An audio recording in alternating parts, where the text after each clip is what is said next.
आज हम ठाकुर राम सिंह शोध संस्थान नेरी के निदेशक डॉक्टर चैतराम गर्ग और कुल्लू के हीरालाल ठाकुर के साथ लाहौल के गोंदला गांव के इतिहास और संस्कृति की कड़ियों को ढूंढने निकल पड़े हैं। कुल्लू की तरफ से अटल टनल के दक्षिणी छोर से गाड़ी ने प्रवेश किया तो 8.5 किलोमीटर लंबी टनल से होकर गुजरना एक अलग ही अनुभव लगा। जो व्यक्ति पहली बार इस टनल से गुजरता है उसके लिए वे अद्भुत पल होते हैं। जहां दक्षिणी छोर से कुल्लू की तरफ सड़क के दोनों तरफ हरे भरे देवदार, रई, तोस, खर्श खाल के जंगल मन को लुभाते हैं, वहीं उत्तरी छोर पर पहुंचकर बहती चंद्रा और ऊंचे ऊंचे बर्फ से ढके पहाड़ों से साक्षात करके यात्री रोमांचित हो जाता है।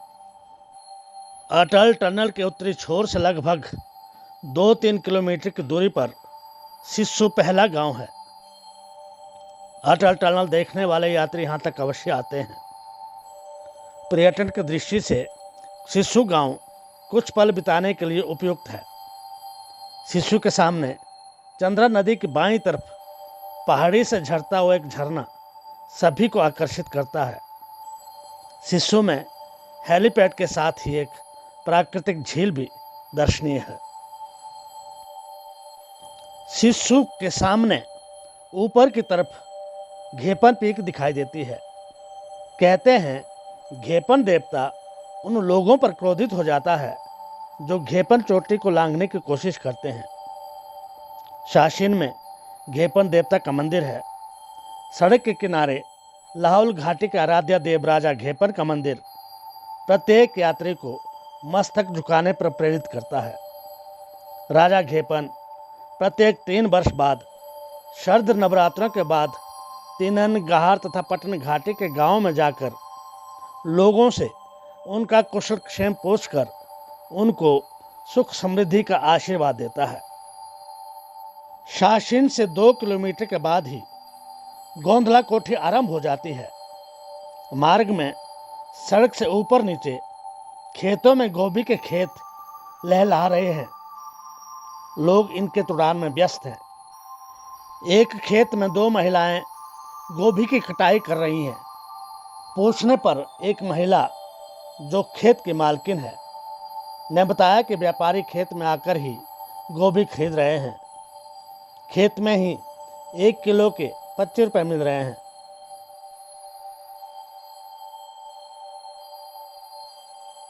अब हम गोंधला पहुंच गए हैं। पटवारी कुंगा छोदन से प्राप्त राजस्व रिकॉर्ड के अनुसार गोंधला कोठी का कुल भूमि क्षेत्रफल 5124 बीघा है, जिसमें कृषि योग्य 1834 बीघा जमीन है। इससे प्रति वर्ष सरकार को 834 रुपये भू राजस्व प्राप्त होता है। गोंधला पंचायत की आबादी लगभग 1200 है। राजाओं के समय लाहौल घाटी में 14 कोठियां थी, जहां का शासन ठाकुर चलाते थे। गुशाल, त्रिलोकनाथ, केलांग और खंगसर कोठी के साथ ही गोंधला कोठी भी महत्वपूर्ण कोठी थी। वर्तमान में गोंधला कोठी में 16 गांव आबाद हैं, जिसमें थोरंग, गोंधला, फुकतल, टेलिंग, पुर्द, खिनंग, खंगसर, सकर, शुगु, जागला, कंगचा, मूर्ति, रालिंग, खुरपानी, शोलिंग सहित चंद्रा नदी के उस पार यांगला गांव भी शामिल है।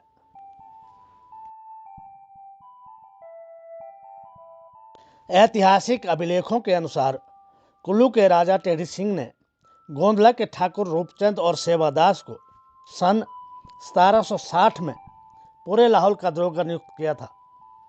सनद के अनुसार लाहौल की 14 कोठियों पर भी उनका अधिकार था और वे राजा कुल्लू के प्रतिनिधि के तौर पर अपना हुक्म चलाते थे। गोंधला के ठाकुरों की वंशावली में रतनपाल से लेकर वर्तमान में राजेश्वर और अखिलेश्वर ठाकुर तक के नाम उपलब्ध होते हैं।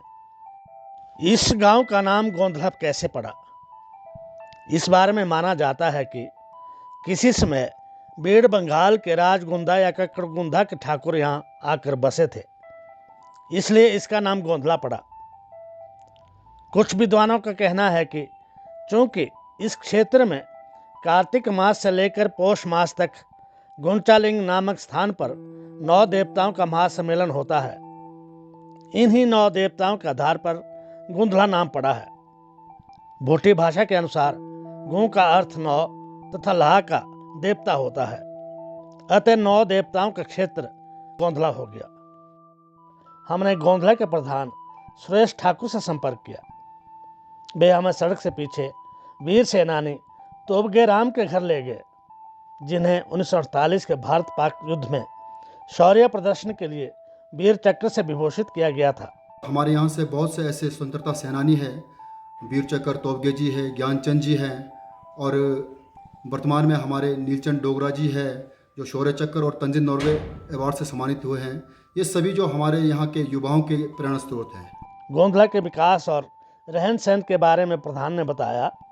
पहले यहाँ पर सिर्फ आलू और मटर की खेती होती थी। आज के तारीख में यहाँ पर एक्जोटिक जितने विदेशी सब्जियाँ हैं, ब्रोकली, आइसबर्ग, लीफी, ये सब यहाँ के किसान बीजते हैं और अच्छा अपना आमदनी कमाते हैं। यहाँ की महिलाएं जो है दिन रात मेहनत करती है। कृषि में जो भी कार्य करते हैं हमारे यहाँ के महिलाएं करते हैं, और सुबह 6 बजे से लेकर रात 8 बजे तक वो खेतों में काम करते हैं, घर भी संभालते हैं, खाना भी बनाते हैं। और एक प्रकार से मैं कहूँ कि यहाँ सबसे ज़्यादा हर चीज़ में भागीदारी महिलाओं का बहुत ज़्यादा है। जितने भी घर यहाँ पर बने हैं, होम स्टे है, होटल्स बन रहे हैं, और paragliding, river rafting, zip line, यहाँ के युवाओं को एक नया रोजगार मिला है। यहाँ के पुराने घर मिट्टी और पत्थर से बने होते थे। जमींदारों के 2 या 3 मंजिला घर होते थे।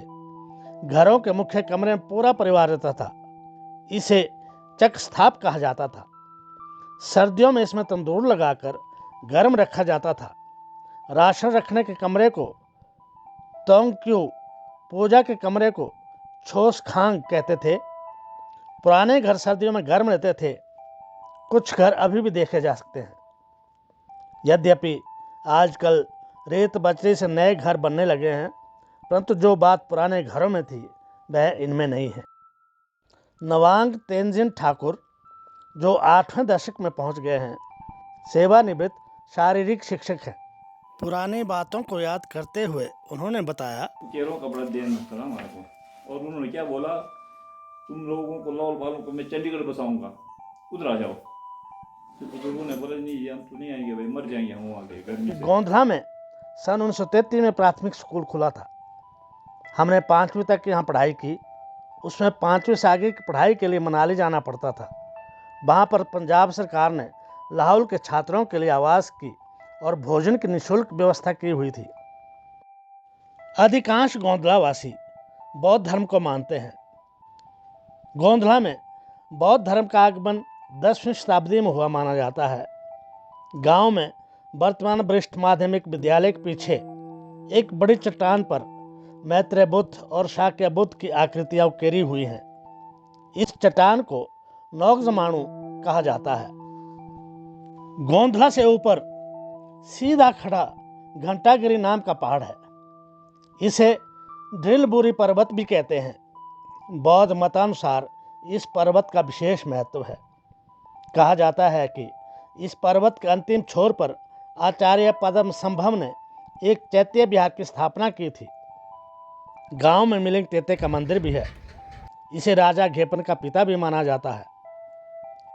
माने गोम्पा पुराने के स्थान पर नया बनाया गया है। इसमें भी गुरु रिपोंछे, बुद्ध तथा तारा माता की बड़ी मूर्तियां हैं। दीवारों पर बहुत सी बौद्ध चित्रकारी आकर्षक है।